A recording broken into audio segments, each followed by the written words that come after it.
വിഷ്ണുശാലിനിയുടെ മഹാ എപ്പിസോഡിൽ ശിവനാണെങ്കിൽ അവിടെ സത്യഭാമയുടെ വീടിൻ്റെ ആ ഒരു ഉമ്മറത്ത് ഇങ്ങനെ സോപാനത്തിൽ ഇങ്ങനെ ഇരിക്കുന്നുണ്ട്. അച്ഛൻ പറഞ്ഞതൊക്കെ ഓർമ്മിച്ചാണ് ഇരിക്കുന്നത്. കളക്ടറുടെ വീട്ടിൽ നിനക്കെന്താ കാര്യം, നീ എന്തിനാ ഇത്രയ്ക്ക് അവരെ കെയർ ചെയ്യാനൊക്കെ പോകുന്നതെന്നൊക്കെ പറഞ്ഞ് അതൊക്കെ ആലോചിച്ച് വിഷമിച്ചിരിക്കുമ്പോൾ അവിടെ സത്യഭാമയാണെങ്കിൽ ഭക്ഷണം വിളമ്പുന്നുണ്ട്. രാഘവൻ നായർ വന്നിരിക്കുന്നുണ്ട്. കുട്ടികളും വന്നിരിക്കുകയാണ്. വിളമ്പിയോ എന്നും പറഞ്ഞ് ഓടി വന്നിരിക്കുന്നുണ്ട്. ഇന്ന് വല്ലാത്ത വിശപ്പ് എന്നൊക്കെ രാഘവൻ നായർ പറഞ്ഞുകൊണ്ടാണ് ഇരിക്കുന്നത്. അന്നേരം ആണെങ്കിൽ അല്ല അവൻ എന്ത് ചെയ്യും, വിഷ്ണു എന്ത് ചെയ്യും എന്നിങ്ങനെ ചോദിക്കുകയാണ്. അന്നേരം അവൻ പിന്നെ കഴിച്ചോളും, രാഘവേട്ടൻ ഇരിക്കുമെന്ന് പറയുമ്പോൾ അതൊന്നും പറ്റില്ല, ഞാൻ പോയി വിളിച്ചുകൊണ്ട് വരാമെന്നും പറഞ്ഞ് രാഘവൻ നായർ ഇറങ്ങിയിട്ട് ഉമ്മറത്തിരിക്കുന്ന ശിവനെ ചെന്ന് വിളിക്കുകയാണ്. വിഷ്ണു ഭക്ഷണം കഴിക്കാമെന്ന് വിളിക്കുകയാണ്. അന്നേരം ഞാൻ വിശപ്പില്ല, പിന്നെ കഴിച്ചോളാം എന്ന് പറയുമ്പോൾ രാഘവൻ നായർ അതൊട്ട് സമ്മതിക്കില്ല. അതൊന്നും പറഞ്ഞാൽ ശരിയാവില്ല, ഇങ്ങോട്ട് വന്നേന്നും പറഞ്ഞ് ശിവനെ നിർബന്ധമായിട്ട് പിടിച്ചുകൊണ്ട് ഡൈനിങ് ഹാളിലേക്ക് കൊണ്ടുപോവുകയാണ്. എന്നിട്ട് ഇരിക്കുക എന്നിങ്ങനെ പറയുമ്പോൾ ശിവൻ ഇങ്ങനെ എല്ലാവരെയൊക്കെ നോക്കുന്നുണ്ട്. അന്നേരം ശാലിനി അവിടത്തേക്ക് വരികയാണ്. ശാലിനി തൊട്ടപ്പുറത്ത് മാറി നിൽക്കുന്നേ ഉള്ളൂ. അന്നേരം അതെങ്ങനെ ശരിയോ, ഇരിക്കുക എന്ന് പറഞ്ഞിട്ട് രാഘവൻ നായർ അങ്ങോട്ട് ഇരിക്കുകയാണ്. അന്നേരം ഭാമ ചെന്ന് ശിവനോട് പറയുന്നുണ്ട്, നീ ഇരിക്കുക, അല്ലെങ്കിൽ രാഘവേട്ടൻ കഴിക്കില്ല എന്ന് പറയുമ്പോൾ ഞാൻ എല്ലാവരും കൂടി ഇരിക്കുമ്പോൾ നീ പറയുമ്പോൾ നീ നമുക്ക് അന്യനൊന്നും അല്ലല്ലോ, ഇരിക്കുക എന്ന് പറയുകയാണ്. ഇതൊക്കെ കേട്ടുകൊണ്ട് ശാരദാമ്മയും തൊട്ടപ്പുറത്ത് ശാലിനി ഇങ്ങനെ ആകെ ദേഷ്യത്തിൽ നിൽക്കുകയാണ്. തുടർന്ന് എന്തോ അവിടെ എന്നിങ്ങനെ രാഘവൻ നായർ ചോദിക്കുമ്പോൾ ശിവനെ പെട്ടെന്ന് അവിടെ പിടിച്ചിരുത്തുന്നുണ്ട് രാഘവൻ നായർ. എന്നിട്ട് ഭക്ഷണം വിളമ്പ്, അല്ല ശാലിനി എവിടെ, എടാ ശാലിനി എവിടെ എന്നിങ്ങനെ ശിവനോട് ചോദിക്കുകയാണ്. അന്നേരം അത് വരും എന്നിങ്ങനെ പെട്ടെന്ന് ശിവനങ്ങ് പറയുന്നുണ്ട്. അന്നേരം ഭാമയും ശാരദാമ്മയൊക്കെ ഇങ്ങനെ നോക്കുകയാണ്. ശാലിനി ദേഷ്യത്തിൽ നിൽക്കുന്നുണ്ട്. അതിനുശേഷമാണെങ്കിൽ അതെങ്ങനെ ശരിയാവും, ശാലിനിയെ വിളിക്കുക, വിഷ്ണുവിൻ്റെ കാര്യങ്ങൾ നോക്കേണ്ടത് അവളല്ലേ എന്ന് പറയുകയാണ്. അന്നേരം യാത്ര കഴിഞ്ഞ് വന്നതല്ലേ, അവൾ പിന്നെ കഴിച്ചോളൂ എന്നിങ്ങനെ സത്യഭാമ പറയുമ്പോൾ യാത്ര കഴിഞ്ഞു എന്നും പറഞ്ഞ് വിശപ്പില്ലേ, ഭക്ഷണം കഴിക്കണ്ടേ എന്ന് പറഞ്ഞിട്ട് രാഘവൻ നായർ ഇങ്ങനെ തിരിഞ്ഞു നോക്കുമ്പോൾ ശാലിനി ഇങ്ങനെ അവിടെ നിൽക്കുന്ന കാണുന്നുണ്ട്. മോള് വന്നോ, അങ്ങോട്ട് ഇരിക്കുക എന്ന് പറയുകയാണ്. അന്നേരം ശിവനിങ്ങനെ ആ കസേരയിലേക്ക് നോക്കുന്നുണ്ട്. ശാലിനി ഇങ്ങനെ ദേഷ്യത്തോടെ ശിവനെ നോക്കുകയാണ് ചെയ്യുന്നത്. എന്നിട്ട് എന്താ ഇരിക്കാത്ത എന്നിങ്ങനെ ചോദിക്കുമ്പോൾ അത് എനിക്ക് തലവേദന, ഞാൻ പിന്നെ കഴിച്ചോളാം എന്നിങ്ങനെ പിന്നെ ശാലിനി പറയുകയാണ്. അന്നേരം പിന്നെ സത്യ പറയുന്നുണ്ട്, അല്ല പപ്പി പറയുകയാണ്, നമുക്ക് എല്ലാവർക്കും കൂടി ഒരുമിച്ചിരിക്കാനല്ലേ അച്ചച്ച അങ്ങനെ പറഞ്ഞതെന്ന് പറയുന്നുണ്ട്. അന്നേരം ഞാൻ അമ്മയുടെ കൂടെ ഇരുന്നോളാം എന്ന് പിന്നെ ശാലിനി പറയുന്നുണ്ട്. അതിനു മുന്നേ സത്യഭാമയോട് ഇരിക്കാൻ പറയുമ്പോൾ ഭാമ പറയുന്നുണ്ട്, ഞാനും ശാരദാമ്മയും കൂടി ഇരുന്നോളാം. അന്നേരം നിന്നെ ശാരദാമ്മയല്ലല്ലോ കല്യാണം കഴിച്ചത്, ഞാനല്ലേ കല്യാണം കഴിച്ചത്, അപ്പോൾ എൻ്റെ കൂടെ ഇരിക്കണമെന്ന് പറഞ്ഞിട്ട് രാഘവൻ നായർ സത്യഭാമയും പിടിച്ചിരുത്തുന്നുണ്ട്. എന്നിട്ട് ശാരദാമ്മയോട് വിളമ്പാൻ പറയുകയാണ്. അതിനുശേഷമാണ് ശാലിനി വരുന്നതൊക്കെ. അന്നേരം രാഘവേട്ടൻ്റെ ഒരു കാര്യമൊന്നും പറഞ്ഞ് ഭാമ ഇരിക്കുകയൊക്കെ ചെയ്യുന്നുണ്ട്. അന്നേരം ഞാൻ അമ്മയുടെ കൂടെ ഇരുന്നോളാം എന്ന് പറയുമ്പോൾ പപ്പി പറയുന്നുണ്ട്, എല്ലാവർക്കും കൂടി ഇരിക്കാൻ വേണ്ടിയിട്ടാണ് അച്ചച്ച അങ്ങനെ പറഞ്ഞതെന്ന് പറയുമ്പോൾ അപ്പോൾ ഞാൻ ഒറ്റയ്ക്ക് ഇരിക്കണോ എന്നിങ്ങനെ ശാരദാമ്മ ചോദിക്കുകയാണ്. അന്നേരം സത്യ പറയുന്നുണ്ട്, എങ്കിൽ അമ്മ ശാരദാമ്മയുടെ കൂടെ ഇരുന്നാൽ മതി എന്ന് പറയുന്നുണ്ട്. അന്നേരം ശിവനാണെങ്കിൽ എന്നിട്ട് പെട്ടെന്ന് അങ്ങോട്ട് എഴുന്നേൽക്കുകയാണ് ചെയ്യുന്നത്. എങ്കിലേ ഞാൻ നിർത്തുകയാണ് എന്ന് പറഞ്ഞിട്ട് ശിവൻ പതിയെ എങ്ങോട്ട് എഴുന്നേൽക്കുന്നുണ്ട്. അന്നേരം അതെന്താ, അല്ല ഞാൻ പിന്നെ വിശക്കുമ്പോൾ കഴിച്ചോളാം എന്ന് പറഞ്ഞുകൊണ്ട് ശിവനങ്ങ് എഴുന്നേറ്റ് പോവുകയാണ്. അതായത് ശാലിനിക്ക് അവിടെ ഇരിക്കാൻ വേണ്ടിയിട്ടാണ് ശിവൻ എഴുന്നേറ്റ് പോകുന്നത്.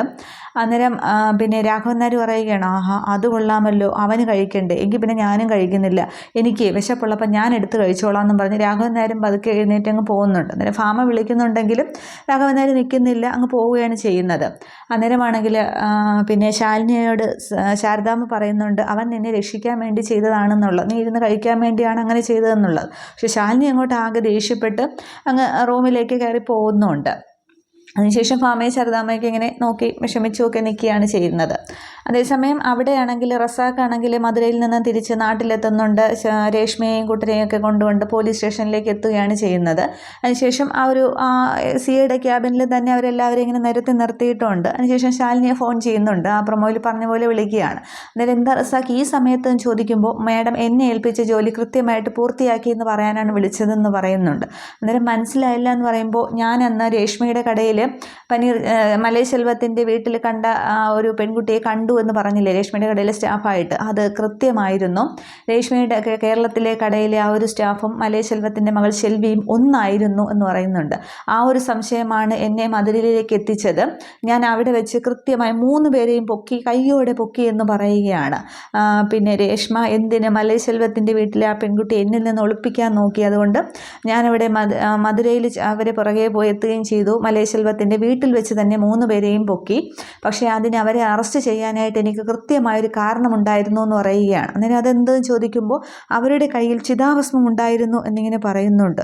അന്നേരം ശാലിനി ആകെ ഇങ്ങ് ഷോക്കാവുകയാണ്. എന്താ പറഞ്ഞതെന്ന് ചോദിക്കുന്നുണ്ട്. അന്നേരം ചിതാഭസ്മം ഉണ്ടായിരുന്നു എന്ന് പറയുന്നുണ്ട്. അന്നേരം അത് ആരുടേതാണെന്ന് അവർ പറഞ്ഞോ എന്ന് ചോദിക്കുകയാണ്. അന്നേരം ഇത്രയും നാളും വിഷ്ണുവിൻ്റെ മിസ്സിങ്ങിൽ രേഷ്മയ്ക്ക് ഒരു പങ്കുമില്ല എന്നല്ലേ പറഞ്ഞ, രേഷ്മയുടെ വീടും ഒക്കെ നമ്മൾ അരിച്ചു പെറുക്കിയില്ലേ, എന്നിട്ടും നമുക്കൊന്നും കിട്ടിയില്ലല്ലോ. പിന്നെ ഇവർ പറയുന്നതൊക്കെ നമ്മൾ എങ്ങനെ സത്യസന്ധമാണ് എന്ന് എങ്ങനെ വിശ്വസിക്കും? ഇവർക്ക് കഥകൾ പറയാനായിട്ട് ഒരുപാടുണ്ടാവും. അതുകൊണ്ട് മാഡം എത്തണം, ഇവിടേക്ക് എത്തണം എന്നാണ് എൻ്റെ ഒരു അഭിപ്രായം എന്ന് പറയുമ്പോൾ, ശരി ഞാൻ എത്താം, വിഷ്ണുവേട്ടന് എന്താണ് സംഭവിച്ചതെന്ന് എനിക്ക് അറിഞ്ഞേ മതിയാകൂ എന്ന് പറഞ്ഞിട്ട് ശാലിനിയാണെങ്കിൽ ഫോൺ വയ്ക്കുന്നുണ്ട്.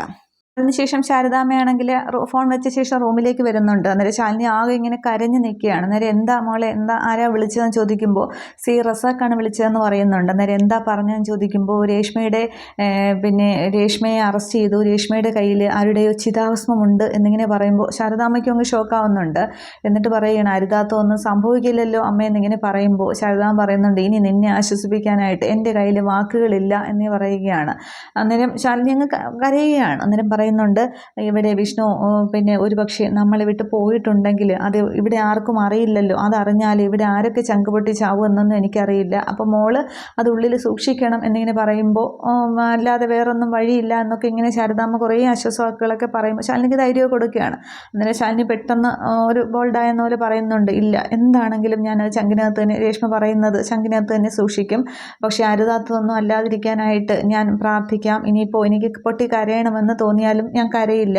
പക്ഷേ സങ്കടം കൂടിപ്പോയാൽ അമ്മയുടെ ഈ ചുമല് എന്നെ ഒന്ന് താങ്ങിയേക്കണം, അല്ലാതെ എനിക്ക് വേറൊന്നിനും കഴിയില്ല എന്ന് പറഞ്ഞുകൊണ്ട് ശാരദാമ്മയെ കെട്ടിപ്പിടിച്ച് ശാലിനിയും കരയുകയാണ് ചെയ്യുന്നത്. രണ്ടുപേരും ഒട്ടി കരയുകയാണ് ചെയ്യുന്നത്. ആ ഒരു സീൻ കാണേണ്ടത് തന്നെയാണ്.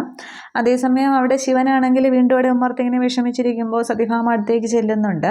എന്നിട്ട് അപ്പോൾ അച്ഛൻ ഉറങ്ങിയോ, ഭക്ഷണം കഴിച്ചോ എന്നിങ്ങനെ ചോദിക്കുന്നുണ്ട്. അന്നേരം ആദ്യമൊക്കെ വിഷ്ണു കൊടുത്താലേ കഴിക്കുമെന്ന് പറഞ്ഞു, പിന്നെ വിഷ്ണുവിനോട് പറഞ്ഞു കൊടുക്കുമെന്ന് പറഞ്ഞപ്പോൾ കഴിച്ചു എന്ന് ഭാമ പറയുന്നുണ്ട്. വിഷ്ണുവിനാണെങ്കിൽ ഇതൊന്നും അറിയില്ലല്ലോ, അവൻ എവിടെയോ പോയി ഒളിച്ചിരിക്കുകയാണ് എന്ന് പറയുന്നുണ്ട്. അവനാണെങ്കിൽ നമ്മളോടൊന്നും അച്ഛനോടും അമ്മയോടും ഒരു സ്നേഹവും ഇല്ല എന്നിങ്ങനെ പറയുമ്പോഴും ശിവൻ്റെ ഹൃദയം ഇങ്ങനെ നെഞ്ചിങ്ങനെ വേദനിക്കുകയാണ്. എന്നിട്ട് ശിവനെ കൈവച്ചിങ്ങനെ പിടിക്കുന്നുണ്ട്.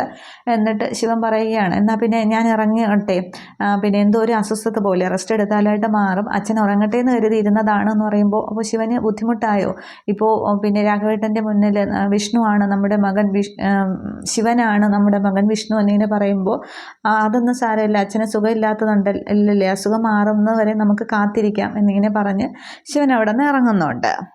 അതിനുശേഷം പിറ്റേന്ന് രാവിലെ ശാലിനിയാണെങ്കിൽ CEO ഓഫീസിലേക്ക് എത്തുന്നുണ്ട്. അന്നേരമാണെങ്കിൽ അവിടെ രേഷ്മയൊക്കെ നിൽപ്പുണ്ട്. രേഷ്മയാണെങ്കിൽ റസാഖിനോട് സർ കുറച്ച് വെള്ളം വേണം, കുടിക്കാൻ കുറച്ച് വെള്ളം വേണം എന്നിങ്ങനെ പറയുമ്പോൾ കോൺസ്റ്റബിളിനോട് തൊണ്ട നനയ്ക്കാൻ കൊടുക്കുമെന്ന് പറയുമ്പോൾ ഒരു കുപ്പിയിൽ വെള്ളം എടുക്കുകയാണ്. അന്നേരം നിൻ്റെ ശൗര്യമൊക്കെ എവിടെ പോയി, കെട്ടടങ്ങിയോ എന്നൊക്കെ ഇങ്ങനെ റസാഖ് ചോദിക്കുന്നുണ്ട്. ഈ സമയത്താണ് ശാലിനി അങ്ങോട്ടത്തേക്ക് വരുന്നത്. എന്നിട്ട് ശാലിനി ഒരു 3 പേരെ ഇങ്ങനെ നോക്കുന്നുണ്ട്. എന്നിട്ട് പറയുകയാണ്, മാഡത്തിന് ഇങ്ങോട്ട് നീങ്ങി നിൽക്കേണ്ടി എന്ന് ശെൽവിയോട് പറയുകയാണ്, മാഡത്തിന് ഈ കുട്ടിയെ ഓർമ്മയുണ്ടോ, നമ്മൾ മലയ സെൽവത്തിൻ്റെ വീട്ടിൽ ചെന്നപ്പോൾ കണ്ടിരുന്നു എന്ന് പറയുമ്പോൾ ശാലിനി ആ ഒരു സംഭവം ഇങ്ങനെ ഓർമ്മിക്കുന്നുണ്ട്. അന്നേരം അന്ന് പിന്നീട് ഒരിക്കലും ഞാനാണെങ്കിൽ ടെക്സ്റ്റൈൽസിൽ നിന്നപ്പോൾ ഇവളെ ഒരു മിന്നായം പോലെ കണ്ടു. എന്നിട്ട് ഞാൻ രേഷ്മയോട് ചോദിച്ചു, തമിഴ്നാട്ടിൽ ആരെങ്കിലും ഇവിടെ സ്റ്റാഫായിട്ട് വെച്ചിട്ടുണ്ടോ എന്ന്. അന്ന് പറഞ്ഞ മറുപടിയാണ് വീണ്ടും രേഷ്മയുടെ പിന്നാലെ എൻ്റെ അന്വേഷണം പോയത്. അതിനുശേഷമാണ് ഇവരെ ഞാൻ അവിടെ വെച്ച് പിടികൂടിയതും എന്നിങ്ങനെ പറയുകയാണ്. ഞാൻ ഇവരോട് ചോദ്യങ്ങളൊന്നും ചോദിച്ചില്ല, മാഡം വന്നിട്ട് ചോദിക്കാമെന്ന് കരുതി എന്ന് പറയുകയാണ്. തുടർന്ന് രേഷ്മയോട് ഇങ്ങോട്ട് നീക്കി നിൽക്കാനായിട്ട് റസാഖ് പറയുന്നുണ്ട്. തുടർന്ന് ശാലിനി ചോദിക്കുകയാണ്, പിന്നെ നീ ഒരുപാട് കള്ളങ്ങൾ സത്യങ്ങൾ എന്നിൽ നിന്ന് മറച്ചു വെച്ചു, കള്ളങ്ങൾ ഒരുപാട് നീ എൻ്റെ മുന്നിൽ നിവർത്തി, പിന്നെ അന്ന് എൻ്റെ വീട്ടിലെ അവസ്ഥ വരെ ഞാൻ നിന്നോട് പറഞ്ഞതാണ്. റസാഖ് ചോദിച്ച ചോദ്യം പൊയ്ക്കോട്ടെ, വിഷ്ണുവിൻ്റെ മിസ്സിങ് എന്താണെന്ന് പൊയ്ക്കോട്ടെ, പക്ഷേ ഇപ്പോൾ നീ എനിക്ക് ഒരു ഉത്തരം മാത്രം പറഞ്ഞാൽ മതി, ഈ ചിതാഭസ്മം ആരുടേതാണ് എന്നിങ്ങനെ ചോദിക്കുകയാണ്. അന്നേരം രേഷ്മ ആദ്യമൊന്നും മിണ്ടുന്നില്ല, അങ്ങോട്ട് തിരിഞ്ഞു നിൽക്കുകയാണ്. വീണ്ടും ശാലിനി ഇങ്ങനെ പിടിച്ച് നേരെ നിവർത്തി നിർത്തുന്നുണ്ട്. പറയടി എന്നിങ്ങനെ പറയുകയാണ്, ആരുടേതാണിത് ഈ ചിതാഭസ്മം എന്നിങ്ങനെ ചോദിക്കുകയാണ്. നീ എന്ത് പറഞ്ഞാലും അത് ഉൾക്കൊള്ളാൻ തയ്യാറായിട്ട് തന്നെയാണ് ഞാൻ വന്നിരിക്കുന്നത്, എനിക്ക് അറിഞ്ഞേ മതിയാവൂ, നിൻ്റെ നാവിൽ നിന്ന് തന്നെ എനിക്കറിയണം, ബാക്കി നീ പറഞ്ഞ ആ കള്ളങ്ങളുടെ സത്യങ്ങൾ എനിക്കറിയണം എന്നിങ്ങനെ പറയടി എന്നിങ്ങനെ ശാലിനി ആകെ അങ്ങോട്ട് ഷൗട്ട് ചെയ്യുകയാണ്. അന്നേരം അവസാനം രേഷ്മ ഇങ്ങനെ വിഷ്ണുവിൻ്റെ എന്നിങ്ങനെ പറയുകയാണ്. വിഷ്ണുവിൻ്റേതാണ് ഈ ചിതാഭസ്മം എന്ന് പറയുമ്പോൾ എല്ലാവരും അങ്ങനെ ഞെട്ടുന്നുണ്ട്, റസാഖ് ഉൾപ്പെടെ. ശാലിനി ആകെ അങ്ങ് അന്തം വിട്ട് ഷോക്കായിട്ട് ഇങ്ങനെ നിൽക്കുകയാണ്. എന്നിട്ട് ശാലിനി പെട്ടെന്ന് തിരിഞ്ഞ് ആ ചിതാഭസ്മം ഇങ്ങനെ തൊടാനായിട്ട് പോകുന്നുണ്ട്. എന്നിട്ട് എന്നിട്ട് ആകെ ദേഷ്യം വന്ന ശാലിനിയാണെങ്കിൽ രേഷ്മയുടെ കർണം നോക്കി ഒന്ന് പൊട്ടിക്കുകയാണ്. അതെല്ലാവരിലും ഒരു ഞെട്ടലുണ്ടാക്കുന്നുണ്ട്. എന്നിട്ട് പറയുകയാണ്, അപ്പോൾ നീ വിഷ്ണുവേട്ടന് വേണ്ടി വിഷ്ണുവേട്ടനെ നീ കൊന്നു അല്ലേ എന്നിങ്ങനെ ചോദിക്കുകയാണ്. രേഷ്മയോട് ചോദിക്കുകയാണ്, നീ വിഷ്ണുവേട്ടനെ സ്വന്തമാക്കാൻ വേണ്ടിയിട്ടാണ് ഈ നാട്ടിലേക്ക് വന്നതല്ലേ? അന്ന് നീ ഒരിക്കൽ നാട്ടിലേക്ക് വന്നപ്പോൾ ഇവിടെ വിഷ്ണുവേട്ടൻ കുട്ടികളും ഭാര്യയും ഒക്കെ ആയിട്ട് സന്തോഷത്തോടെ കഴിയുന്നു. അപ്പോൾ നിനക്ക് കിട്ടാത്തത് വേറെ ആർക്കും വേണ്ടാന്ന് നീ കരുതി നിന്നിലെ പ്രതികാരം നീ ഉണർന്നിട്ട് വിഷ്ണുവേട്ടനെ പറഞ്ഞ് പ്രലോഭിപ്പിച്ച് എവിടെയോ കൊണ്ടുപോയി കൊല്ലുകയാണുണ്ടായത്. അതല്ലേ കാരണം, അതല്ലേ സത്യം, പറയടി എന്നിങ്ങനെ വീണ്ടും വീണ്ടും പറയുമ്പോൾ രേഷ്മ ശാലിനിയിൽ അങ്ങ് തിളച്ചങ്ങോട്ട് തുള്ളുകയാണ് ചെയ്യുന്നത്, ആ ഒരു ദേഷ്യത്തിലും വിഷമത്തിലും ഒക്കെ ആയിട്ട്. അന്നേരം അല്ല എന്നിങ്ങനെ പെട്ടെന്ന് രേഷ്മ പറയുന്നുണ്ട്, ഇത്രയും നാൾ ഞാനിതെല്ലാം മറച്ചു വെച്ചത് ഞാൻ വിഷ്ണുവിന് കൊടുത്ത ഒരു വാക്ക് അതുകൊണ്ട് തന്നെയാണ് ഞാൻ മറച്ചു വെച്ചതൊക്കെ. പക്ഷേ ഇപ്പോൾ എന്നെയും വിഷ്ണുവിനെയും ചേർത്ത് ശാലിനി ഇല്ലാ കഥകളൊക്കെ പറയുമ്പോൾ എൻ്റെ നിരപരാധിത്വം തെളിയിക്കേണ്ടത് എൻ്റെ ആവശ്യമാണ്. അതുകൊണ്ട് വിഷ്ണുവിന് കൊടുത്ത വാക്ക് ഞാൻ അങ്ങോട്ട് മറക്കുകയാണെന്ന് പറയുന്നുണ്ട്. അതിനുശേഷവും രേഷ്മ പറയുന്നുണ്ട്, ശാലിനി പറഞ്ഞതുപോലെ വിഷ്ണുവിനെ എനിക്ക് ഇഷ്ടമായിരുന്നു. പക്ഷേ അത് ശാലിനി വിചാരിക്കുന്നത് പോലെയല്ല. നല്ലൊരു സുഹൃത്ത്, എന്തും ഏതും തുറന്നു പറയാം, അങ്ങോട്ടും ഇങ്ങോട്ടും തുറന്നു പറയാമെന്ന രീതിക്കുള്ള നല്ലൊരു സുഹൃത്ത് അതുപോലെയായിരുന്നു. അതുകൊണ്ടാണ് അന്ന് വിഷ്ണുവിന് തലചുറ്റലുണ്ടായപ്പോൾ വിഷ്ണുവിൻ്റെ ആ ഒരു രോഗവിവരം എന്നോട് മാത്രമായിട്ട് പറഞ്ഞത് എന്നിങ്ങനെ പറയുമ്പോൾ ശാലിനി ഇങ്ങനെ നോക്കുകയാണ്. അന്നേരം രേഷ്മയാണെങ്കിൽ ആ ഒരു സംഭവം അവിടെ പറയുന്നുണ്ട്, രേഷ്മയും വിഷ്ണുവും തമ്മിൽ കണ്ടത്. അന്നേരം ഒരു സ്ഥലത്ത് വെച്ച് കഴിഞ്ഞാൽ അന്ന് ആ ഒരു തലചുറ്റലുണ്ടായപ്പോൾ വണ്ടിയുടെ മുന്നിലേക്കൊക്കെ വീണില്ലേ, അതിനുശേഷം അന്ന് വൈകുന്നേരം ആണെന്ന് തോന്നുന്നു. രേഷ്മ പറയുന്നുണ്ട്, എന്താണ് വിഷ്ണു നിനക്ക് പറ്റിയത്, നീ എന്തൊക്കെയോ എന്നിൽ നിന്ന് മറയ്ക്കുന്നുണ്ട്, എന്തൊക്കെയോ ഉണ്ട് എന്ന് ഇങ്ങനെ പറയുകയാണ്. അന്നേരം വിഷ്ണു പറയുകയാണ്, നിനക്ക് വെറുതെ തോന്നുന്നതാണ്, ഒന്നുമില്ല എന്നിങ്ങനെ വിഷ്ണു ആദ്യം പറയുന്നുണ്ട്. അന്നേരം അല്ല, നിന്നെ ഞാൻ ആ പഴയ വിഷ്ണു അല്ല എൻ്റെ മുന്നിൽ നിൽക്കുന്നത്, അന്ന് നീ എല്ലാം തുറന്നു പറയുകയായിരുന്നു, അതല്ലേ എന്നോട് ഇഷ്ടമാണ് ഇന്ന് വരെ നീ എന്നോട് തുറന്നു പറഞ്ഞത്, അപ്പോൾ എന്തോ ഉണ്ട്, എന്തായാലും പറയടാ എന്നിങ്ങനെ രേഷ്മ നിർബന്ധിക്കുമ്പോൾ വിഷ്ണു അങ്ങ് കരയുകയാണ് ചെയ്യുന്നത്. അന്നേരം ഉണ്ട്, എനിക്കൊരു പ്രശ്നമുണ്ട് എന്നിങ്ങനെ പറയുകയാണ്. അന്നേരം എന്താടാ, വല്ല കുഴപ്പം വല്ല ഉള്ളതാണോ എന്ന് ചോദിക്കുമ്പോൾ അതെ ഒരു കുഴപ്പമുള്ളതാണ് എന്ന് പറഞ്ഞിട്ട് വിഷ്ണു പറയുന്നുണ്ട്, എൻ്റെ തലയ്ക്ക് ഒരു അടി കിട്ടിയിരുന്നു ചന്ദ്രബോസുമായിട്ട്. അന്നൊരു വഴിവെക്കിൽ വെച്ച് അടി ഉണ്ടായപ്പോൾ തലയ്ക്കൊരു അടി ഇട്ടിരുന്നു. അപ്പോൾ പിന്നീട് ഡോക്ടറെ കാണാനൊക്കെ പോയി. അപ്പോൾ ഒരു ഓപ്പറേഷൻ വേണമെന്നാണ് പറഞ്ഞിരിക്കുന്നത്.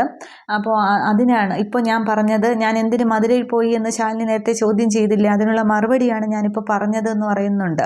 അന്നേരം പക്ഷേ ഇതാരും അറിയാനായിട്ട് പാടില്ല, എൻ്റെ ശാലിനി ഇത് അറിഞ്ഞാൽ അത് പറ്റില്ല എന്ന് പറയുകയാണ് ഡോക്ടർ. വലിയ 50-50 ചാൻസൊക്കെയാണ് പറഞ്ഞിരിക്കുന്നത്, ജീവിതത്തിലേക്ക് തിരിച്ചു വരുമെന്നൊരു പ്രതീക്ഷ പോലും എനിക്കില്ല. അപ്പോൾ അങ്ങനെയുള്ളൊരു ഓപ്പറേഷന് വേണ്ടിയിട്ട് എൻ്റെ ശാലിനിയെ ഞാൻ എങ്ങനെയാണ് കൊണ്ടുപോവുക? എനിക്ക് എന്തെങ്കിലും സംഭവിച്ചാൽ പിന്നെ ശാലിനി അവൾ പിന്നെ ജീവിച്ചിരിക്കില്ല. അവൾ ഈ ഭൂമിയിൽ എൻ്റെ കുട്ടികൾ സന്തോഷമായിരിക്കാൻ വേണ്ടി, കുട്ടികളെ വളർത്തി വലുതാക്കാനൊക്കെ അവൾ ജീവിച്ചിരിക്കേണ്ടത് ആവശ്യം തന്നെയാണ് എന്ന് പറയുകയാണ്. അന്നേരം വിഷ്ണു അങ്ങ് കരഞ്ഞുകൊണ്ടാണ് ഇതൊക്കെ പറയുന്നത്. അന്നേരം നീ ഇത് ആരോടും പറയരുതെന്നൊക്കെ പറയുകയാണ് രേഷ്മയുടെ കൈ പിടിച്ചുകൊണ്ട്. അന്നേരം വിഷ്ണു, നീ ഇത് പറയുന്ന ചെറിയ കാര്യമൊന്നുമല്ല, ഇത് ഓപ്പറേഷൻ എന്നൊക്കെ പറയുമ്പോഴത്തേക്കും ഇവിടെ അറിയിക്കാതെ നിൻ്റെ കൂടെ ആരെങ്കിലുമൊക്കെ വേണ്ടേ, നിൻ്റെ സഹായത്തിന് ആരെങ്കിലുമൊക്കെ വേണ്ടേ, ചെറിയ കാര്യമൊന്നും അല്ല എന്ന് പറയുമ്പോൾ രേഷ്മയുടെ കൈ ഇങ്ങനെ വിഷ്ണു പിടിച്ചിട്ട് പറയുകയാണ്, എൻ്റെ സഹായത്തിന് കൂടെ എല്ലാത്തിനും ഒരു സഹോദരിയുടെ സ്ഥാനത്ത് നീ ഉണ്ടാവില്ലേ എന്നിങ്ങനെ ചോദിക്കുകയാണ്. അന്നേരം ഒറ്റയ്ക്ക് ഞാൻ നിന്നാൽ മതിയോ എല്ലാത്തിനും എന്നൊക്കെ ഇങ്ങനെ രേഷ്മ ചോദിക്കുകയാണ്. അന്നേരം മതി, പക്ഷേ ഇങ്ങനെ 50-50 ചാൻസ് ഡോക്ടർ പറഞ്ഞിട്ടുണ്ട്, പക്ഷേ അതൊന്നും ഒരു പ്രതീക്ഷയില്ല. അന്ന് സ്കാൻ ചെയ്ത ശേഷം ഞാൻ സതീഷ് ഡോക്ടറെ കാണാനായിട്ട് ചെന്നിരുന്നു എന്ന് പറഞ്ഞിട്ട് ആ ഡോക്ടർ പറഞ്ഞ കാര്യങ്ങളൊക്കെ പറയുന്നുണ്ട്. അതായത് വിഷ്ണു ജീവിതത്തിലേക്ക് തിരിച്ചു വരുമെന്നൊരു ചെറിയ ചാൻസ് പോലും ഇല്ല, പക്ഷേ ഓപ്പറേഷൻ നടത്തി നോക്കാം എന്നുള്ളതാണ് അവിടെ ഡോക്ടർ പറയുന്നതായിട്ട് കാണിക്കുന്നത്. അന്നേരം വീണ്ടും വിഷ്ണു ഇങ്ങനെ രേഷ്മയുടെ കൈപിടിച്ച് ചോദിക്കുകയാണ്, നീ ഉണ്ടാവില്ലേ എൻ്റെ കൂടെ, എല്ലാത്തിനും ഒരു സഹായമായിട്ട് ഉണ്ടായില്ലേ എന്നിങ്ങനെ ചോദിക്കുമ്പോൾ രേഷ്മ ഞാൻ ഉണ്ടാകും എന്നിങ്ങനെ പറഞ്ഞ് വിഷ്ണുവിൻ്റെ കൈ പിടിച്ച് വാക്ക് കൊടുക്കുന്നുണ്ട്. എൻ്റെ ശാലിനിക്ക് വേണ്ടി, എൻ്റെ മക്കൾക്ക് വേണ്ടി എന്നൊക്കെ പറഞ്ഞാണ് വിഷ്ണു ഇതൊക്കെ പറയുന്നത്. അന്നേരം കണ്ണൊക്കെ നിറഞ്ഞൊഴുകിയാണ് വിഷ്ണു ഇത് രേഷ്മയോട് സംസാരിക്കുന്ന ഒരു സീനൊക്കെ കാണിക്കുന്നത്. തുടർന്ന് രേഷ്മ പറയുന്നുണ്ട്, അന്ന് ആ സ്കാനിങ് ചെയ്ത ശേഷമാണെങ്കിൽ, സ്കാൻ ചെയ്ത് റിസൾട്ട് ശാലിനി വാങ്ങാൻ എത്തുന്നതിന് മുന്നേ ആണെങ്കിൽ വിഷ്ണു ആണെങ്കിൽ ഡോക്ടറെ കാണാനായിട്ട് ചെന്നിരുന്നു. അപ്പോൾ അതിൻ്റെ വശങ്ങളൊക്കെ ഡോക്ടർ പറഞ്ഞു കൊടുക്കുന്നുണ്ട്. അന്ന് ചന്ദ്രബോസിൻ്റെ ഒരു അടി കിട്ടിയപ്പോൾ വിഷ്ണു അന്ന് അത്ര കാര്യമാക്കിയില്ല, പക്ഷേ ഈ ഭാഗത്താണ് അടി കിട്ടിയിരിക്കുന്നത്, ഇന്നത്തെ കാര്യമാക്കേണ്ടിയിരിക്കുന്നു, അത് നമുക്ക് പണി കിട്ടും എന്നിങ്ങനെ പറയുകയാണ്. അന്നേരം വിഷ്ണു ഇങ്ങനെ ശ്രദ്ധിക്കുകയാണ്. അന്നേരം പറയുന്നുണ്ട്, കുഴപ്പമാണോ എന്നിങ്ങനെ ചോദിക്കുമ്പോൾ അതെ ഇച്ചിരി കുഴപ്പമാണ് എന്നിങ്ങനെ ഡോക്ടർ പറയുകയാണ്. രണ്ട് നഴ്സുമാർ ഡോക്ടർമാരൊക്കെ അടുത്ത് നിൽക്കുന്നുണ്ട്. ഡോക്ടറുടെ ക്യാബിനിലാണ് കാണിക്കുന്നത്. അന്നേരം തുടർന്ന് ചോദിക്കുന്നുണ്ട്, അല്ല ഈ മരുന്ന് കൊണ്ടൊന്നും മാറൂലേ എന്നിങ്ങനെ വിഷ്ണു ചോദിക്കുക. ആകെ വിഷമത്തോടെയാണ് ചോദിക്കുന്നത്. അന്നേരം സർജറി വേണ്ടി വരും എന്നിങ്ങനെ, തലയ്ക്കൊക്കെ ഏറ്റ അടിയല്ലേ, അതുകൊണ്ടത് സർജറി തന്നെ വേണ്ടി വരുമെന്ന് പറയുകയാണ്. അന്നേരം അതുകൊണ്ട് രക്ഷപ്പെടും എന്നുള്ളത് ഉറപ്പാണോ എന്നിങ്ങനെ വിഷ്ണു ചോദിക്കുമ്പോൾ, അങ്ങനെ ഉറപ്പായിട്ടൊന്നും പറയാനായിട്ട് പറ്റില്ല.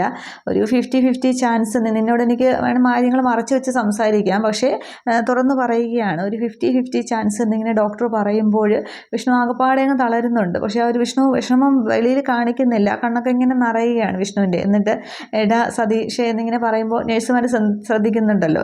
എന്നിട്ട് ആ ഡോക്ടറെ, ഇനിയിപ്പോൾ നീ വേറെ എന്തു പരിഹാരമാണ് നിർദ്ദേശിക്കുന്നത് എന്നൊക്കെ ഇങ്ങനെ ചോദിക്കുന്നുണ്ട്. അന്നേരം സർജറി കൊണ്ടല്ലാതെ ഇതൊന്നും മുന്നോട്ട് പോകാനായിട്ട് സാധിക്കില്ല. ഇപ്പോൾ തന്നെ ട്രീറ്റ്മെൻറ്റ് വൈകിപ്പോയി, എത്രയും പെട്ടെന്ന് ട്രീറ്റ്മെൻറ്റ് തുടങ്ങണം, നമുക്കൊരു MRI കൂടി എടുക്കണം എന്നിങ്ങനെ പറയുന്നുണ്ട്. അന്നേരം അതൊക്കെ ആയിക്കോട്ടെ, ഞാൻ അതൊക്കെ ചെയ്തോളാം, പക്ഷേ എൻ്റെ ശാലിനി വരുമ്പോൾ ശാലിനിയെയും വീട്ടുകാരെയൊന്നും ഇതൊന്നും അറിയിക്കാതെ നോക്കണമെന്ന് പറയുകയാണ്. അന്നേരം അതെങ്ങനെ എന്നിങ്ങനെ ഡോക്ടർ പറയുമ്പോൾ, അത് ഞാൻ നിന്നോട് ഒരു സഹായം ചോദിക്കുകയാണ്, ഡോക്ടർ എന്ന രീതിക്കല്ല, പണ്ട് കളിച്ചു വളർന്ന കൂട്ടുകാരൻ പഴയൊരു സതീഷായിട്ട് നീ എനിക്കൊരു ഉപകാരം ചെയ്തു തന്നെ മതിയാകും എന്ന് പറയുമ്പോൾ, എന്താ വേണ്ടതെന്നിങ്ങനെ ഡോക്ടർ ചോദിക്കുന്നുണ്ട്. അന്നേരമാണെങ്കിൽ സിസ്റ്റർമാരവിടെ നിൽക്കുകയാണല്ലോ. അന്നേരം വിഷ്ണു ഇങ്ങനെ പതിയാണ് സംസാരിക്കുന്നത്. അവരോട് എന്നിങ്ങനെ പറയുമ്പോൾ ഡോക്ടർ പറയുന്നുണ്ട് അവരോട് പുറത്തേക്ക് നിൽക്കാൻ പറയുകയാണ്. തുടർന്ന് പറയുന്നുണ്ട്, എൻ്റെ ശാലിനി സ്കാനിങ് റിപ്പോർട്ട് ആയിട്ട് വരുമ്പോൾ പിന്നെ അവളുടെ മുന്നിൽ എനിക്ക് ഒരു അസുഖം ഉണ്ടാകാനായിട്ട് പാടില്ല, അങ്ങനെ അല്ലെങ്കിൽ അവൾ എന്നെ വിട്ടുപോകൂടാ, അതെനിക്ക് സഹിക്കാനായിട്ട് പറ്റില്ല, എല്ലാവരുടെയും സങ്കടം കണ്ട് മരിക്കുന്നതിനേക്കാളും സന്തോഷം കണ്ട് മരിക്കുന്നതല്ലേ എന്നിങ്ങനെ പറയുമ്പോൾ, അത് ട്രീറ്റ്മെൻറ്റ് നിന്നെ ജീവിതത്തിലേക്ക് തിരിച്ചു കൊണ്ടുവരിക എന്നുള്ളത് എൻ്റെ ഉത്തരവാദിത്തമാണ്, അപ്പോൾ ട്രീറ്റ്മെൻറ്റ് തുടങ്ങണം, ഞാൻ പറയുന്ന മെഡിസിനൊക്കെ സ്റ്റാർട്ട് ചെയ്യണമെന്നൊക്കെ പറയുമ്പോൾ, അത് ഞാൻ എന്നെ നിനക്കായിട്ട് വിട്ടുതരാം, എന്ത് വേണമെങ്കിലും ചെയ്യാം, പക്ഷേ എൻ്റെ ശാലിനി ഇതറിയാനായിട്ട് പിന്നെ പറ്റില്ല, അവളത് താങ്ങില്ല, സഹിക്കില്ല എന്നൊക്കെ ഇങ്ങനെ വിഷ്ണു കരഞ്ഞുകൊണ്ട് പറയുമ്പോൾ, നിങ്ങളുടെ എന്താ പറയുക, ഡോക്ടർമാരുടെ ഭാഷയിൽ ആ മെഡിക്കൽ എത്തിക്സിനെതിരാണ് എന്നൊക്കെ എനിക്കറിയാം, പക്ഷേ ആ ഒരു പഴയ ഒരു കളിക്കൂട്ടുകാരനെ ഇതൊരു നീ സാധിച്ചു തന്നേ മതിയാകൂ പ്ലീസ് എന്നൊക്കെ ഇങ്ങനെ വിഷ്ണു കരഞ്ഞുകൊണ്ട് പറയുമ്പോൾ, ശരി, പക്ഷേ ഞാൻ പറയുന്നത് പോലെ നീ അനുസരിക്കണം എന്ന് പറയുമ്പോൾ, അതൊക്കെ ഞാൻ സമ്മതിച്ചോളാം എന്നിങ്ങനെ പറയുന്നുണ്ട്. അന്നേരം വിഷ്ണു പറയുകയാണ്, നീ എനിക്ക് 50-50 ചാൻസ് അല്ലേ പറഞ്ഞിരിക്കുന്നത്, അതിൽ കൂടുതലില്ലല്ലോ അല്ലേ അത് എന്ന് പറഞ്ഞ് വിഷ്ണു ശബ്ദമൊന്നും വരുന്നില്ല. വിഷ്ണു ആകെ അങ്ങ് കരഞ്ഞ് കണ്ണൊക്കെ നിറഞ്ഞ് ഇങ്ങനെ കണ്ണീരൊക്കെ ആയിട്ട് ഒഴിച്ചിങ്ങനെ ആ ഡോക്ടറുടെ മുന്നിലിരിക്കുന്ന സീൻ, അതിങ്ങനെ രേഷ്മയാണെങ്കിൽ ശാലിനിയോട് പറയുമ്പോൾ ശാലിനിയിൽ നിന്നങ്ങ് കരഞ്ഞുകൊണ്ട് ഇതൊക്കെ കേട്ടുകൊണ്ടിരിക്കുകയാണ്. തുടർന്ന് രേഷ്മ പറയുന്നുണ്ട്, വിഷ്ണുവിനെ അറിയാമായിരുന്നു അവൻ തിരിച്ചു വരില്ല, അവൻ മരിച്ചു പോകുമെന്നുള്ളത് അറിയാമായിരുന്നു, പക്ഷേ ആരെ അറിയിക്കാനായിട്ട് അവനിട്ട് മനസ്സ് അങ്ങനെ അത് കഴിവ് ഇല്ലായിരുന്നു. സ്നേഹം കൊണ്ട് നിങ്ങളെയൊക്കെ സന്തോഷിപ്പിക്കാനായിട്ട് അവനറിയാം, പക്ഷേ സങ്കടം തന്ന് ദുഃഖത്തിലേക്ക് വിടാനായിട്ട് അവന് ഒരിക്കലും കഴിയില്ലായിരുന്നു. അതുകൊണ്ടാണ് നിങ്ങൾക്കൊക്കെ സ്നേഹം വാരിക്കോരി തന്നത്. എന്നിട്ട് മനസ്സുകൊണ്ട് അവൻ കരയുകയായിരുന്നു, സങ്കടങ്ങൾ ഉള്ളിൽ ഒതുക്കി വച്ചിരിക്കുകയായിരുന്നു എന്നൊക്കെ ഇങ്ങനെ രേഷ്മ പറയുമ്പോൾ ശാലിനി ആലോചിക്കുന്നുണ്ട്. ആ ഒരു ക്രിസ്മസ് അപ്പൂവിൻ്റെ വേഷം കെട്ടി വന്നതും കുട്ടികളെയൊക്കെ സന്തോഷിപ്പിച്ചതും പിന്നീടെല്ലാം നമ്മളെല്ലാവരും കൂടി ഒരുമിച്ച് ഭക്ഷണം കഴിക്കുന്നു, ഇങ്ങനെ ഒരുമിച്ച് കിടക്കുന്നു എന്ന് പറഞ്ഞ് ഹാളിലൊക്കെ കിടന്നതും, പിന്നീട് വിഷമിച്ച് പോയി വെളിയിലേക്ക് ഇരുന്നപ്പോൾ ശാലിനി ചെന്നതും ഒക്കെ ഓർമ്മിക്കുകയാണ്. പിന്നെ കടൽ തീരത്ത് പോയതും ഒക്കെ ഇങ്ങനെ പറയുന്നു, നമ്മളൊരിക്കലും മരിക്കില്ല, 100 വർഷം ജീവിച്ചിരിക്കും എന്നൊക്കെ ഇങ്ങനെ പറഞ്ഞതും, പിന്നെ എൻ്റെ കൂടെ വിഷ്ണുവേട്ടൻ എന്നും ഉണ്ടാവില്ലേന്ന് ചോദിക്കുമ്പോൾ ഉണ്ടാകും എന്നൊക്കെ വിഷ്ണു സങ്കടത്തോടെ പറയുന്ന ആ സീനൊക്കെ ഇങ്ങനെ ശാലിനി ഇങ്ങനെ ഓർമ്മയിലേക്ക് എടുക്കുകയാണ് ചെയ്യുന്നത്.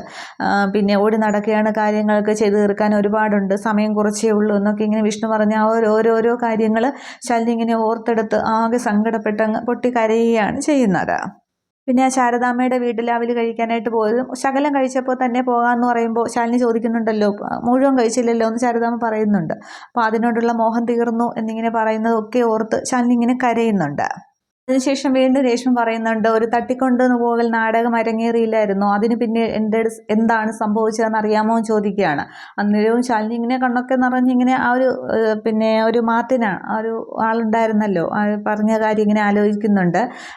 പോലീസ് പിടിച്ചല്ലോ, അപ്പോൾ പറയുന്നുണ്ട്, വിഷ്ണു നിങ്ങൾ വിചാരിക്കുന്ന പോലെ ഉള്ള ആളൊന്നും അല്ല, പിന്നെ എന്നെ പോലും ഒരു വാടക കൊല്ലയാളിയെ എന്നെ പോലും കബളിപ്പിച്ച് അവൻ പണവുമായിട്ട് കടന്നിട്ടുണ്ടെങ്കിൽ നിങ്ങളെയൊക്കെ വിറ്റ കാശ് അവൻ്റെ കയ്യിലുണ്ടെന്ന് പറഞ്ഞത് ഓർമ്മിക്കുകയാണ്. എന്നിട്ട് രേഷ്മ രേഷ്മ ആ സംഭവം പറയുന്നുണ്ട്. ഇവരുടെ കയ്യിൽ നിന്നും ആ ഒരു പണവുമായിട്ട് പിന്നെ വിഷ്ണു ആണെങ്കിൽ രേഷ്മയെ കാണാനായിട്ട് ചെന്നിരുന്നു. എന്നിട്ട് പറയുന്നുണ്ട്, ഇതെൻ്റെ ജീവൻ തിരിച്ചു പിടിക്കാനുള്ള പണമാണ്, അതും അതിന് വേണ്ടിയിട്ട് ഈ ഗുണ്ടകളുടെ കൂടെ ഒരു നാടകത്തിന് ശാലിനിയെ പറ്റിക്കാനായിട്ട് എനിക്ക് കൂട്ടു നിൽക്കേണ്ടി വന്നു എന്ന് പറയുന്നുണ്ട്. അവരെ ഒഴിവാക്കേണ്ടി വന്നു എന്ന് പറഞ്ഞിട്ട് അവരെ അടിച്ചൊക്കെ ഇട്ടിട്ട് പിന്നെ ആ പമ്പ് ഹൗസിൽ നിന്നും പൈസയൊക്കെ വാങ്ങിച്ചില്ലേ, അത് വിഷ്ണുവിൻ്റെ ഏർപ്പാടനുസരിച്ച് തന്നെയാണ് പൈസയൊക്കെ വാങ്ങിച്ചതും. വിഷ്ണു അവരെയൊക്കെ അടിച്ചിട്ടിട്ട് ഒറ്റയ്ക്ക് ആ പൈസ ആയിട്ട് പോയില്ലേ. എന്നിട്ട് രേഷ്മയുടെ അടുത്തേക്കാണ് ചെന്നത്. അപ്പോൾ ഇതിൽ എൻ്റെ ഓപ്പറേഷനുള്ള പൈസയുണ്ടോ, അതിനുള്ള പൈസയായിട്ടാണ് ഞാൻ വന്നിരിക്കുന്നത്, നമുക്കിപ്പോൾ തന്നെ മധുരയ്ക്ക് പോകാം എന്നിങ്ങനെ വിഷ്ണു പിന്നെ ചോദിക്കുന്നുണ്ട്. രേഷ്മയോട് ചോദിക്കുമ്പോൾ രേഷ്മ അങ്ങനെ സമ്മതിക്കുകയാണ്. പക്ഷേ ആ പൈസ ആയിട്ട് പോകുമ്പോഴൊക്കെ വിഷ്ണു ഇങ്ങനെ കരഞ്ഞുകൊണ്ടാണ് പറയുന്നതും സംസാരിക്കുന്നതും ഒക്കെയുള്ള സീൻ കാണിക്കുന്നത്. തുടർന്ന് രേഷ്മ പറയുന്നുണ്ട്, വിഷ്ണു പറയുന്നുണ്ട്, ശാലിനി സമ്പാദിച്ച പണം ക്രിമിനലുകൾക്ക് കൊടുക്കാനായിട്ട് സാധിക്കില്ലല്ലോ, അതുകൊണ്ടാണ് ഞാൻ അവരെയൊക്കെ ഒഴിവാക്കി അവർക്കൊന്നും കൊടുക്കാതെ മുഴുവൻ പണമായിട്ട് വന്നതെന്നൊക്കെ രേഷ്മയോട് പറയുന്നുണ്ട്. അതിനുശേഷമാണ് അവർ മധുരയിലേക്ക് പോകുന്നതൊക്കെ രേഷ്മയോടൊപ്പം. അന്നേരം രേഷ്മ വീണ്ടും പറയുന്നുണ്ട്, അന്ന് പിന്നെ ആ ഒരു നാടകത്തിന് ശേഷമാണെങ്കിൽ ഒരു പെട്ടി പണവുമായിട്ടാണ് വിഷ്ണു എന്നെ കാണാനായിട്ട് വന്നത്, ഓപ്പറേഷന് വേണ്ടിയിട്ടുള്ള പണം, അതിൻ്റെ ബാക്കി പണം വിഷ്ണു എന്നെ ഏൽപ്പിച്ചിട്ടുമുണ്ട്. എന്നെങ്കിലും ശാലിനിക്കൊരു ബുദ്ധിമുട്ടുണ്ടാവുകയാണെങ്കിൽ മറ്റേതെങ്കിലും തരത്തിൽ തിരിച്ച് ഏൽപ്പിക്കാനായിട്ട് എൻ്റെ കയ്യിൽ ഭദ്രമായിട്ട് തന്നിട്ടുണ്ട് എന്നിങ്ങനെ രേഷ്മ പറയുകയാണ്. വിഷ്ണുവിന് താൻ മരിക്കുമെന്ന് ഉറപ്പുള്ളത് കൊണ്ടായിരിക്കണം തൻ്റെ അവയവങ്ങൾ ദാനം ചെയ്യാൻ വരെ അവൻ തയ്യാറായത് എന്നിങ്ങനെ പറയുമ്പോൾ വീണ്ടും ശാലിനിയാണ് രേഷ്മയെ തന്നെ നോക്കുകയാണ്. അതായത് തൻ്റെ മരണശേഷം ബാക്കി ആർക്കെങ്കിലും അത് ഉപകാരപ്പെടട്ടെ എന്ന് കരുതി അത് അവയവദാനത്തിൽ അവൻ ഒപ്പിട്ട് നൽകിയിരുന്നു. അവൻ്റെ ഒരു സഹോദരിയുടെ സ്ഥാനത്ത് നിന്ന് ആ ഒരു സമ്മതപത്രത്തിൽ ഞാൻ കൂടിയാണ് ഒപ്പിട്ട് നൽകിയത് എന്നിങ്ങനെ പറഞ്ഞിട്ട് ആ ഒരു സിറ്റുവേഷൻ കൂടി അവിടെ രേഷ്മയാണെങ്കിൽ ശാലിനിയോട് പറയുന്നുണ്ട്. ആ ഒരു മധുരയിലെ ഹോസ്പിറ്റൽ വെച്ച് ഒരു സതീഷ് ഡോക്ടർ തന്നെയാണ് കാണിക്കുന്നത്. പേപ്പറെല്ലാം ഒക്കെ റെഡിയാക്കിയ ശേഷം വിഷ്ണുവിനോട് ഒപ്പിടാനായിട്ട് പേപ്പർ നീട്ടുകയാണ്. അന്നേരം വിഷ്ണുവിൻ്റെ കണ്ണൊക്കെ ഇങ്ങനെ നിറഞ്ഞൊഴുകുകയാണ്. വിഷ്ണുവിന് സങ്കടം വരുന്നുണ്ട്. പക്ഷേ രേഷ്മയെ നോക്കി ചിരിയൊക്കെ വരുത്തുകയാണ്. എന്നിട്ട് കൈയൊക്കെ വിറച്ചുകൊണ്ട് വിഷ്ണു എല്ലാ പേപ്പറിലും ഒപ്പിടുന്നുണ്ട്. എന്നിട്ട് ആ പേപ്പർ രേഷ്മയ്ക്ക് നേരെ നീട്ടുകയാണ്. അന്നേരം പിന്നെ അപ്പോൾ ഞാൻ എന്നിങ്ങനെ പറഞ്ഞ് രേഷ്മ നോക്കുമ്പോൾ വിഷ്ണു പറയുന്നുണ്ട്, അതെ, എൻ്റെ അവയവങ്ങൾ ഞാൻ മാത്രം വിചാരിച്ചാൽ അങ്ങോട്ട് കൊടുക്കാനൊന്നും സാധിക്കില്ല, എൻ്റെ ഉറ്റവർ കൂടി വിചാരിക്കണം എന്നിങ്ങനെ പറയുമ്പോൾ അതിന് ഞാൻ എന്തെങ്കിലും രേഷ്മ ചോദിക്കുമ്പോൾ എൻ്റെ സഹോദരി ഒപ്പിട്ടാലും മതിയാകും അല്ലേ ഡോക്ടറെ എന്നിങ്ങനെ ചോദിക്കുമ്പോൾ ഓഫ് കോഴ്സ് ഇങ്ങനെ ഡോക്ടർ പറയുന്നുണ്ട്. അന്നേരം ഒപ്പിടുക എന്നിങ്ങനെ വിഷ്ണു പറയുമ്പോൾ രേഷ്മ മനസ്സോടെ അത് ഒപ്പിടുകയാണ് ചെയ്യുന്നത്. പക്ഷേ രേഷ്മയ്ക്ക് അത് വിഷ്ണു വെറുതെ ഇൻ കേസ് എന്തെങ്കിലും സംഭവിച്ചാൽ അതിന് വേണ്ടി ചെയ്യുന്നു എന്നുള്ള രീതിക്കാണ് രേഷ്മ വിചാരിച്ചത്. പക്ഷേ രേഷ്മ പറയുന്നുണ്ട്, ഞാനൊട്ടും വിചാരിച്ചില്ല, പക്ഷേ വിഷ്ണു എല്ലാം ഉറപ്പിച്ചുകൊണ്ട് തന്നെയാണ് അതൊക്കെ താൻ തിരിച്ചു വരില്ല എന്നുള്ള പൂർണ്ണ വിശ്വാസം വിഷ്ണുവിനുണ്ടായിരുന്നു. അതുകൊണ്ട് തന്നെയാണ് വിഷ്ണു ഇതെല്ലാം ചെയ്ത് കൂട്ടിയത്. പിന്നെ അതുകൊണ്ടാണ് സഹോദരിയുടെ സ്ഥാനത്ത് നിന്ന് സമ്മതപത്രത്തിൽ ഞാൻ ഒപ്പിട്ട് നൽകിയത് എന്ന് പറയുന്നുണ്ട്. തുടർന്ന് വിഷ്ണു ഡോക്ടറോട് ചോദിക്കുന്നുണ്ട്, അഥവാ എനിക്ക് എന്തെങ്കിലും സംഭവിച്ചാൽ ഒരു 5 പേർക്കെങ്കിലും എന്നിലൂടെ ജീവൻ നൽകാൻ സാധിക്കും അല്ലേ ഡോക്ടർ എന്ന് ചോദിക്കുമ്പോൾ ഡോക്ടർ ഇങ്ങനെ ഒന്നും മിണ്ടുന്നില്ല. പക്ഷേ വിഷ്ണുവിൻ്റെ കണ്ണൊക്കെ ഇങ്ങനെ നിറഞ്ഞൊഴുകുന്നുണ്ട്. വിഷ്ണു രേഷ്മയെ നോക്കി ചിരി വരുത്താൻ ശ്രമിക്കുന്നുണ്ട്. പക്ഷേ വിഷ്ണുവിന് പിടിവിട്ടു പോയി കരയുകയാണ് ചെയ്യുന്നത്. അന്നേരം ശാലിനി ഇതെല്ലാം കേട്ട് നിന്നിട്ട് രേഷ്മയെ വിളിക്കുകയാണ്. അന്നേരം മനഃപൂർവ്വം ഞാൻ ഒളിപ്പിച്ച് വെച്ചത് തന്നെയാണ് വിഷ്ണുവിന് കൊടുത്ത വാക്ക്. പല സാഹചര്യങ്ങളും ശാലിനിയുടെ നിസ്സഹായാവസ്ഥ കണ്ടിട്ട് പറയാനായിട്ട് തുനിഞ്ഞതാണ്, പക്ഷേ എനിക്ക് സാധിച്ചില്ല. അവന് കൊടുത്ത വാക്ക് അതൊന്നുകൊണ്ട് മാത്രമാണ് ഞാനിതൊന്നും പറയാതെ ഇരുന്നത് എന്നിങ്ങനെ പറയുകയാണ്. ഇത്രയുമേ ഈ ഒരു എപ്പിസോഡിൽ കാണിക്കുന്നുള്ളൂ. അപ്പോൾ വിഷ്ണു അവിടെ മരിച്ചു. വിഷ്ണു ഓപ്പറേഷനത്തിൽ വിഷ്ണു രക്ഷപ്പെട്ടില്ല, വിഷ്ണു മരിക്കുകയാണ് ചെയ്തത്. വിഷ്ണുവിൻ്റെ അവയവങ്ങൾ ദാനം ചെയ്തിട്ടുണ്ട്. അപ്പോൾ ഒരുപക്ഷെ ആ ഒരു ഹൃദയം ഹാർട്ട് മാറ്റി വെച്ചത് ശിവനായിരിക്കണം. അതൊക്കെയാണ് ഇനി വരുന്നത്. അപ്പോൾ ശിവനിലൂടെ വിഷ്ണു ജീവിക്കുന്നുണ്ട്, അതിലേക്ക് തന്നെയാണ് കഥ പോകുന്നത്. വിഷ്ണു ഇനി തിരിച്ചു വരില്ല. അതോടുകൂടി ഈ സത്യങ്ങളെല്ലാം ഇവിടെ വെളിപ്പെടുകയാണ് ചെയ്യുന്നത്. അപ്പോൾ ഇതാണ് മഹാ എപ്പിസോഡിലെ വിശേഷങ്ങൾ. Okay, thank you.